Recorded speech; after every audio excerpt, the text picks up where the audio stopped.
We're doing this AC/DC exhibition since lifelong fans, and we've been invited to do this. And this man here, Johan Kreku, we do these things well at least once a year.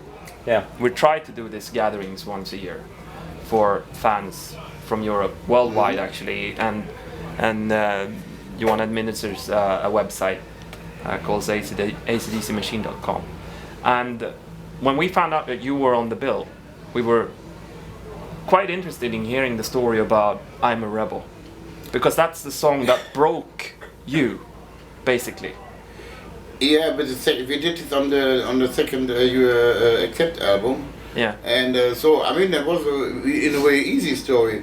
So our publisher, where we did the demo stuff for I'm a Rebel album, and then they came up and said, we have a 8-track song recording of AC/DC with Bon Scott. They don't want to do this, and you are interested to do this song. And then they was listening to the song and said, yes, we would love to do this. So that's the story. That's the story. Very because easy. There's, if you want to fill in here, because there's another story. Yeah. From the day. Yeah, I can't remember exactly, but I remember reading an old interview.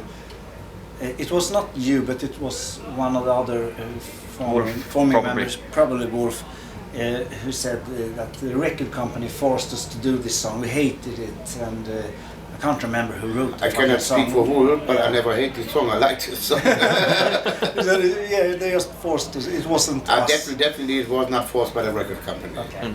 Maybe Wolf doesn't like it. Maybe. Yeah, I think so. I think that maybe more the true thing. Did you play it live very much with Accept?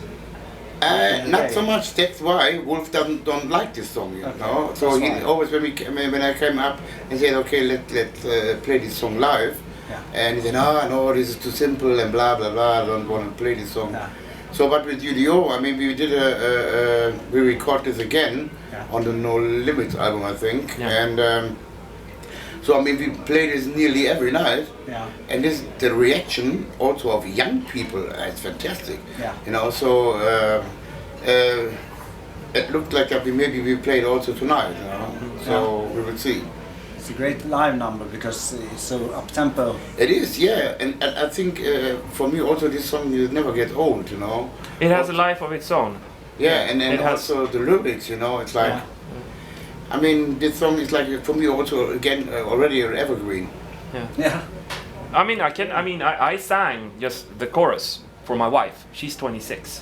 Yeah. She has absolutely no relation but she's heard it. Yeah. And I just sang I'm a Reb, and she filled in. Yeah. And everyone has a relation to this. I mean, this is a simple song, and I mean, it's also in a way. I mean, to write simple songs. It's the most difficult thing you can when you write songs. You know, you can make very complicated songs, but nobody understands this.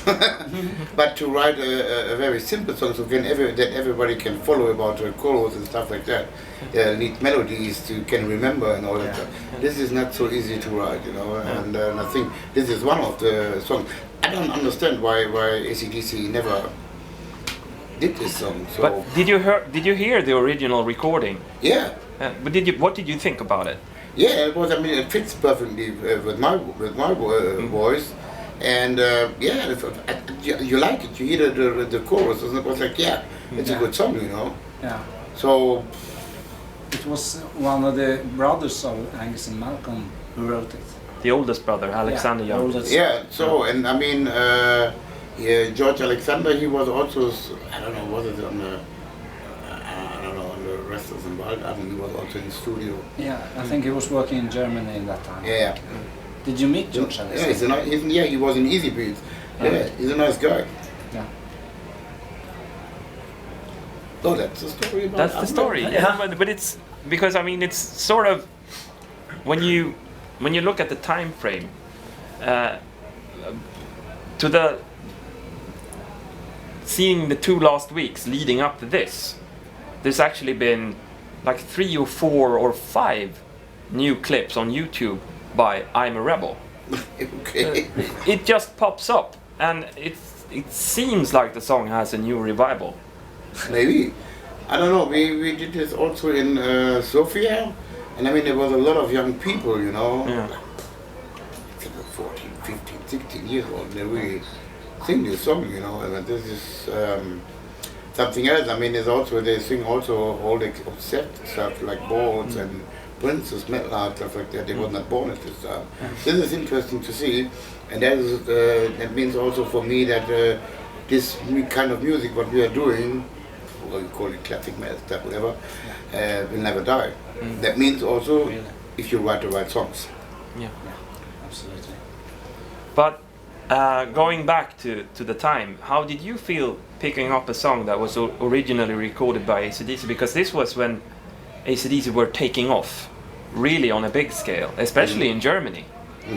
And I mean, you never advertised that it was a song originally recorded by AC/DC. No. I don't know why. Maybe we are stupid at this time. No, but actually it's a smart thing.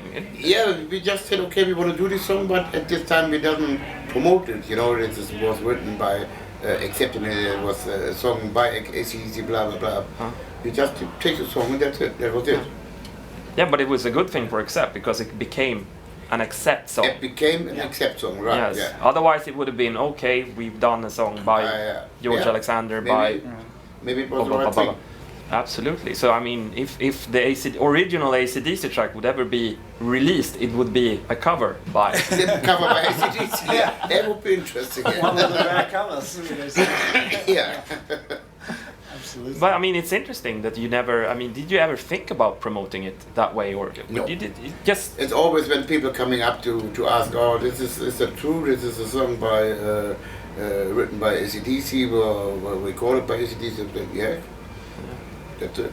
It's not a very well-known fact, though. Well, maybe now with the time of the internet. I mean, since the last 10 years. I mean, about now with now since we have the internet, a lot of things going much faster. Yeah, of course. Did you get offered any other songs? What do you mean other songs? By AC/DC? Because they did cut more songs in the Hamburg studio. No, that was the only time. That was the only. I mean, our publisher in Hamburg, he has at this time the rights also publishing wise for AC/DC. Yeah. So, but we never get any offers to say that they come up and say, oh, there's one song they don't want to do this, you want to do it, no. But I mean, it's also an interesting story.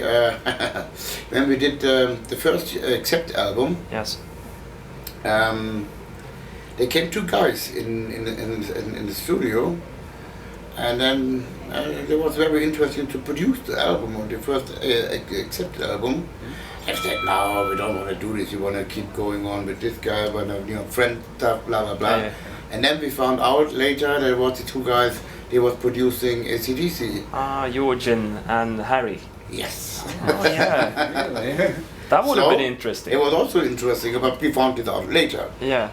They never said we are. Yeah, I've heard they used to do that kind of stuff. That they went out looking for talent and not really introducing themselves as themselves. But I think on one side it was a right thing to do. Otherwise, maybe we are. The legacy, of course. So Then I mean, that's one of the amazing things. I mean, of course, you didn't advertise it, and you did absolutely the right thing. Maybe sort of just subconsciously, but I mean, you did absolutely the right thing. Yeah, I mean, Accept had never something to do with Accept, music-wise. No. So a lot of people say my voice is near to Bon Scott, blah blah blah. I don't think so. It's different. No, it's very different. Yeah, it's very different. And some people compare it to Brian Johnson. Yeah, That's also It's also very yeah, different. very different. You know, I mean. Well, he's actually come closer to you over the years. Maybe. Yeah. So he's aping you, not the other way around. Yeah, Maybe. I think in a way I got my own voice, you know. Yeah, you always Absolutely. have. Yes, it's a very special mark on all Yeah, the it things is, you've done. Yeah. But the momentum of, let's say, because of I'm a Rebel, the momentum that did it sort of give you the push? Because I have no connection to Germany at that time, and the sense for me is that it actually broke you. Yeah, but not in Germany. I mean, Accept was more popular at this time in Belgium, Holland. So we had already 1,500 people, and in Germany we was playing 54 clubs, like 50 Small people. clubs. So Yes. you were bigger in the Benelux Yeah. countries. And then a magazine came out in Holland called Kerrang! The first. And that was in a way the first metal magazine, and then it took over to Germany, and then it starts, what the same happened with Scorpion. It was more popular in foreign countries than in Germany. So that was the same happened to Accept. Yeah.